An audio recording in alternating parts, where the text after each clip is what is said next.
I'm gonna take this delicious steak, roll it up, and make it juicy and tender. Big thanks to borniak Smokers for sponsoring this video. And this is the steak that I'm talking about. This is the flat iron steak. Normally the flat iron steak is these two steaks connected together. But I asked the butcher to split them up because in the middle of these two steaks there is a big chunk of silver skin, which is really tough. And I don't like a tough steak. I like mine juicy and tender. And look at all this intramuscular fat. Once this renders down, you're gonna have one juicy steak. I wanna season these beautiful flat irons and then roll them up and then cook them. The problem with a rolled up steak like this, it is just too thick to roll up. And especially if I want to put something in there, it's gonna fill it up even more and it's just gonna be.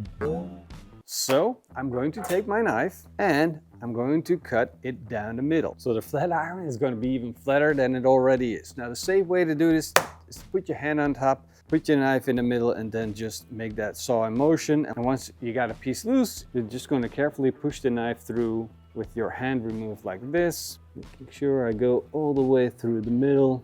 Doesn't have to be perfect. You just got to make sure that you get it. Look at that. See?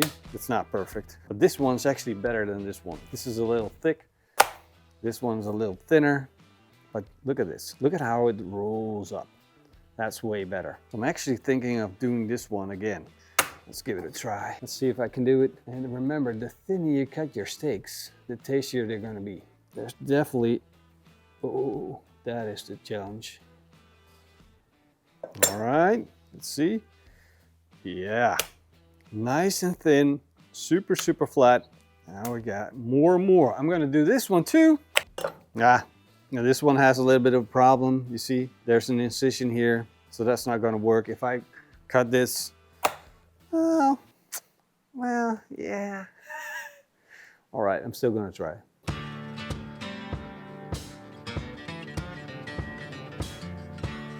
Oh no. The other half has a cut. And you see, that wasn't work out really great, but we still have a couple of beautiful slabs right here. Now, of course, we can still use this. We just need to clean it up a little bit. And these things are so beautiful. It's hard to describe how beautiful these are. Flat iron is a wonderful piece to work with. You know what you have to do?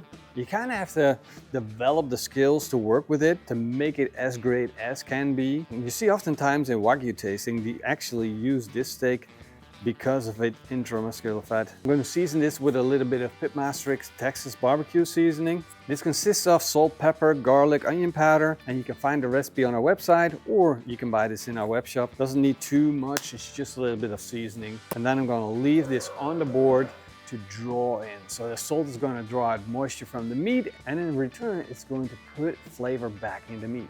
Time to cut up a red onion and I'm going to use this to make it like a chimichurri style, a really nice herb salsa to go into the stuffing. And that's just gonna boost the flavors of the steak. It's gonna work really well together. I don't wanna cut this too big, I just wanna dice it up. So that's a quarter red onion. Next up is some spring onion. Of course I gotta have some garlic in that as well. All right, into the bowl. In goes a quarter cup of red wine vinegar.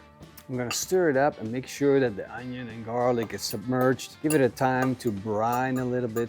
And after about 5 minutes, you're gonna add a tablespoon of dried oregano, a tablespoon of dried parsley, and a teaspoon of chipotle chili flakes. If you like to use chili flakes, that's fine. I'm using chipotle flakes, and the difference is a little bit of smokiness that you get. Good stuff. Oh yeah.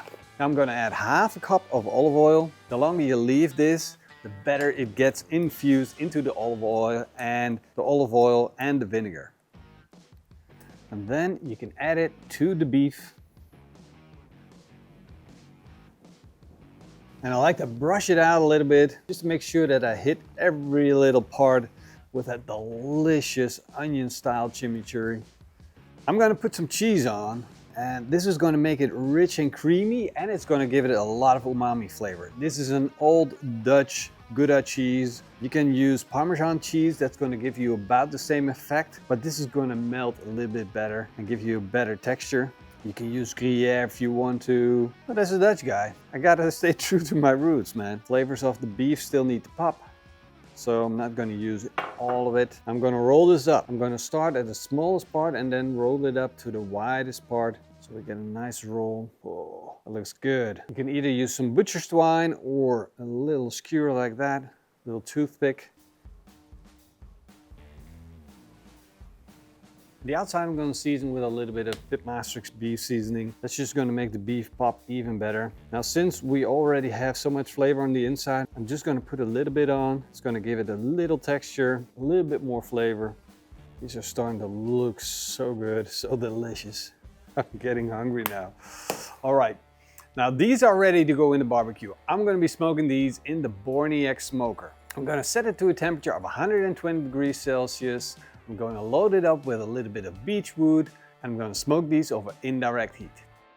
My steak rolls have been in for about 30 minutes and now I want to check the temperature, see where they're going, and this already looks so freaking delicious with the molten Gouda cheese. Check that temperature real quick. We're at 46, which means normally we would be close to where we want to be. But this time, we're going to take it a little further. Oh, actually, you see, this one's already a little over. You see, normally I would take this steak up to a temperature of 52 degrees Celsius and then it would be freaking delicious and perfect. However, now I want to take it up to almost well done. I'm going to take it up to 57, 58 degrees Celsius core temperature because I want that fat in that steak to melt and make it the juiciest thing you've ever seen. I understand people rather have it pink, but hold on.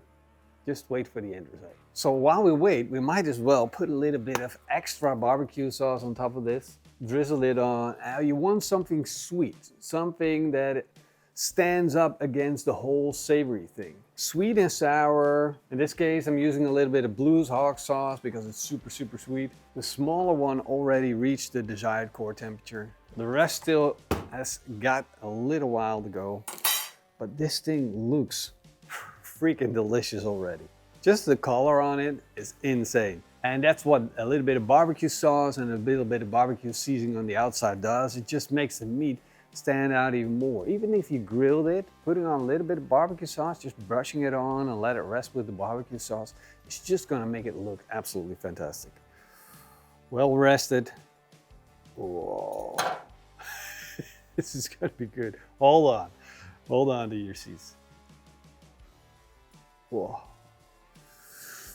That is tasty. 57 degrees Celsius core temperature. Overcooked steak in my personal opinion, normally, but now.